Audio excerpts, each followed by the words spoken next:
તંત્રની પોલ ખુલી, બારડોલીમાં ઓવરબ્રિજ ધોવાયો. ધોધમાર વરસાદે બારડોલીની સુરત બગાડી નાખી. પલસાણા તાલુકાના દસ્તાન રેલવે ઓવરબ્રિજ પ્રથમ વરસાદમાં જ ધોવાઈ ગયો. કરોડો રૂપિયાના ખર્ચે તૈયાર કરાયેલા રેલવે ઓવરબ્રિજનો એપ્રોચ રોડ પ્રથમ વરસાદમાં જ બેસી જતા હાઈવે ઓથોરિટીની કામગીરી પર અનેક સવાલ ઉઠ્યા. એપ્રોચ રોડ બેસી જવાના કારણસર 2 દિવસમાં 2 અકસ્માતો પણ થયા હોવાની ઘટના સામે આવી.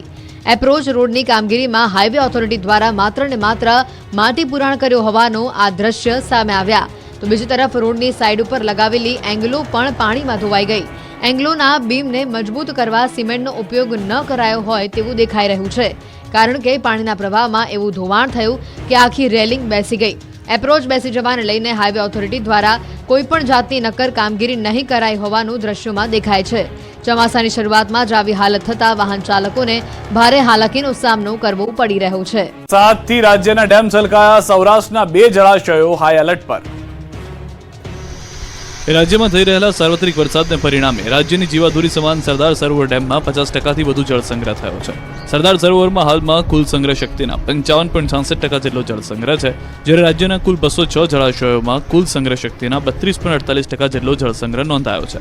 સૌરાષ્ટ્ર વિસ્તારમાં વધુ વરસાદ થતા જામનગર જિલ્લાનો વઘાડિયા ડેમ તથા સુરેન્દ્રનગર જિલ્લાનો વાંસલ ડેમ 100% એટલે કે સંપૂર્ણ છલકાયો છે. આ સિવાય રાજ્યના 5 જળાશયો 80%થી 90% છલકાયા. આ વિસ્તારોમાં પાણીનો પ્રશ્નનો હલ થઈ ગયો છે. જૂનાગઢના ઓજત 2, કચ્છના કાલાઘોગા, મોરબીના ઘોડાઘરાઈ, રાજકોટના ભાદર 2 અને સુરેન્દ્રનગરના ધોળીધજા ડેમને એલર્ટ અપાયું છે. રાજ્યના કુલ 5 જળાશયો 70% થી 80% વચ્ચે ભરાતા વોર્નિંગ આપવામાં આવી છે, જેમાં જામનગર જિલ્લાના ફુલજર 1, જૂનાગઢ બાંટવા ખારો, પોરબંદરના સરન તથા રાજકોટના હજી 2 ડેમનો સમાવેશ થાય છે. આ ઉપરાંત ઉત્તર ગુજરાતના કુલ 15 જળાશયોમાં 35.31%, મધ્ય ગુજરાતના 17માં 41.59%, દક્ષિણ ગુજરાતના 13માં 32.62%, કચ્છના 20 ડેમમાં 21.57%, જ્યારે સૌરાષ્ટ્રના 141 જળાશયોમાં 23%થી વધુ પાણીનો સંગ્રહ થયો છે. મેઘમહેર બની છે મેઘ કહેર, જનજીવન અસ્તવ્યસ્ત, ઠેર ઠેર વૃક્ષો ધરાશાયી. ગુજરાતમાં મેઘરાજાએ તોફાની બેટિંગ કરતા જનજીવન અસ્તવ્યસ્ત થઈ ગયું. ભારે પવન સાથે વરસાદ ખાબકતા અનેક વૃક્ષો પણ ધરાશાયી થયા. પુલોને નુકસાન થયું છે, ત્યારે મોરબીના હળવદ તાલુકાના મયુરનગર ગામનો બ્રાહ્મણી નદીનો બેઠો પુલ પાણીમાં ગરકાવ થયો. ચાડધરા, રાયસંગપુર, નવા રાયસંગપુર અને મયુરનગર સહિતના ગામોનો હળવદ શહેર સાથે સંપર્ક તૂટી ગયો. રસ્તો બંધ થવાના કારણે લોકો અટવાયા અને વાહન વ્યવહાર ખોરવાયો હતો. આ બાજુ અમરેલી જિલ્લામાં ભારે પવન સાથે વરસાદ પડતા વૃક્ષ ધરાશાયી થયું.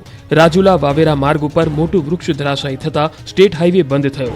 વાહન ચાલકો મુશ્કેલીમાં મુકાયા. કેટલાક લોકો વૃક્ષ નીચેથી નીકળ્યા.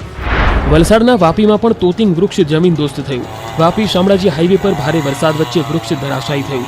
કપરાડાના બાલચોંડી નજીક નીલગીરીનું મહાકાય વૃક્ષ રોડ પર પડતા રસ્તો બંધ થયો. કલાકો સુધી વાહન વ્યવહાર ઠપ રહ્યો. લાંબો ટ્રાફિક જામ થયો. 3 કિલોમીટરથી વધુ વાહનોની લાંબી કતારો જોવા મળી. આ બાજુ ગણદેવી તાલુકાના સોનવાડી, માણેકપુર, ઈચ્છાપુર સહિતના ગામોમાં ભારે નુકસાની થઈ. 20થી વધુ કાચા મકાનના પતરા ઉડ્યા. લોકોના ઘરમાં ઘૂસ્યા વરસાદી પાણી. વરસાદી વચ્ચે છત ઉડી જતા લોકોની ઘરવખરી પલળી ગઈ. ગામડાઓમાં ઠેર ઠેર વૃક્ષો અને વીજપોલ ધરાશાયી થયા. સોનવાડી ગામમાં પાર્કિંગનો શેડ તૂટતા 2 ગાડી દબાઈ. ગણદેવી તાલુકાના બિલીમોરામાં દિવાલ પડવાની ઘટના સામે આવી. બિલીમોરામાં ભારે પવન સાથે વરસાદ પડતા રેલવેની દિવાલ તૂટી પડી. દિવાલ તૂટતા એક વ્યક્તિને સામાન્ય ઈજા પહોંચી છે. દિવાલ પાસે પાર્ક કરેલી 2 બાઇકને પણ નુકસાન પહોંચ્યું. વૃક્ષ નીચે કચરઘાણ નીકળેલા કારના આ દ્રશ્યો છે ડીસાના. ડીસા શહેરમાં તોફાની પવન સાથે વરસાદ ખાબકતા વૃક્ષ પડ્યું હતું. એક કાર પર વૃક્ષ પડતા કારને નુકસાન થયું. પણ તરબોળ છે, વાત્રક નદીનો ચેકડેમ ઓવરફ્લો થયો. સતત અને અવિરત વરસાદે અરવલ્લી જિલ્લાને તરબોળ કરી દીધો. અરવલ્લીના વાત્રક નદીનો ચેકડેમ ઓવરફ્લો થયો. મેઘરજના સરહદી ગામડાઓ અને ઉપરવાસમાં ધોધમાર વરસાદ ખાબક્યો. મેઘરાજા મન મૂકીને વરસતા નદી નાળાઓ સજીવન થયા. 2 વર્ષ બાદ વાત્રક નદીનો ચેકડેમ ઓવરફ્લો થતા આહલાદક દ્રશ્યો સર્જાયા. ડેમમાં ધસમસતા પાણી આવતા આસપાસના વિસ્તારોના કુવાઓમાં પાણીના સ્તરમાં વધારો થશે.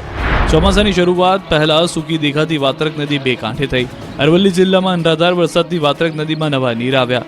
મેઘરજના ગ્રામ્ય વિસ્તારોમાં ભારે વરસાદ ખાબક્યો. આ ઉપરાંત ઉપરવાસમાં રાજસ્થાનમાં ભારે વરસાદનું પાણી વાત્રક નદીમાં આવતા નદી 2 કાંઠે થઈ. નદીમાં નવા નીર આવતા ખેડૂતોને મગફળી, સોયાબીનના પાકને જીવનદાન મળ્યું. આ તરફ રાજકોટનો ભાદર 2 ડેમ ઓવરફ્લો થયો. ડેમ ઓવરફ્લો થતા ડેમનો એક દરવાજો અડધો ફૂટ ખોલાયો. ધોરાજી પંથકના ભારે વરસાદના પગલે ડેમ ઓવરફ્લો થયો.